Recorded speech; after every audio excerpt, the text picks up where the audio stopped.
The comments come as a source inside the White House tells CNN that White House Chief of Staff John Kelly has soured on Bannon, a political operative with deep ties to the alt-right and the former head of the conservative news site Breitbart.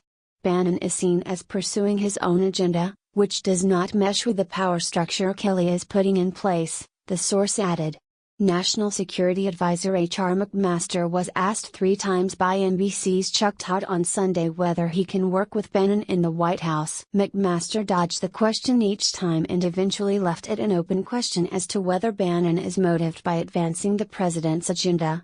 "Can you and Steve Bannon still work together?" Todd asked.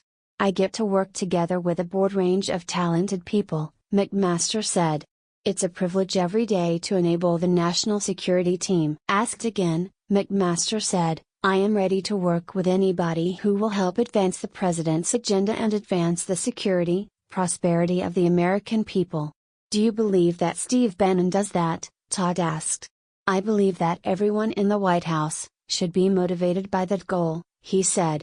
The more blunt comments came from recently ousted White House Communications Director Anthony Scaramucci, who told ABC that Trump needs to move away from Bannon and Breitbart. "If the president really wants to execute that legislative agenda that I think is so promising for the American people, then he has to move away from that sort of Bannon-Bart nonsense," Scaramucci said, using a portmanteau of Bannon and Breitbart, the outlet Bannon once said was a platform for the alt-right.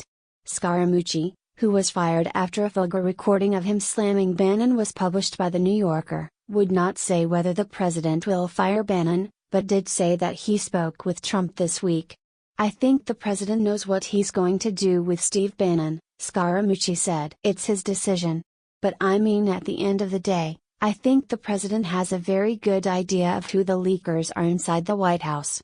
The president has a very good idea of the people that are undermining his agenda that are serving their own interests." A second source told CNN on Saturday that it's not only Kelly and Bannon whose relationship is on the rocks, it is also Bannon and the president. Bannon's ouster has been rumored in the past, with tension in the White House spilling out in public on an almost weekly basis. His job was on the line in April, according to a source close to the White House, after Trump grew frustrated with his inability to cooperate and work with others. The chilling came as Bannon fought with Jared Kushner, a top Trump aide and the president's son-in-law. "I like Steve, but you have to remember he was not involved in my campaign until very late," Trump told The New York Post in April.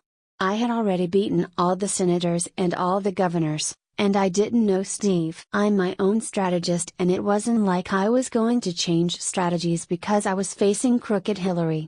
Trump added, "Steve is a good guy, but I told them to straighten it out or I will."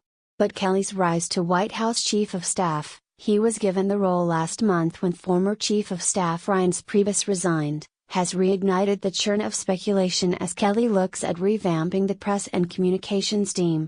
One source said rumors of Bannon's demise have been exaggerated in the past, but that there are serious conversations happening now about whether there is a place for him in the administration going forward. What do you think about this news? Scroll down and comment. Thanks for watching. Please subscribe. Goodbye and see you again.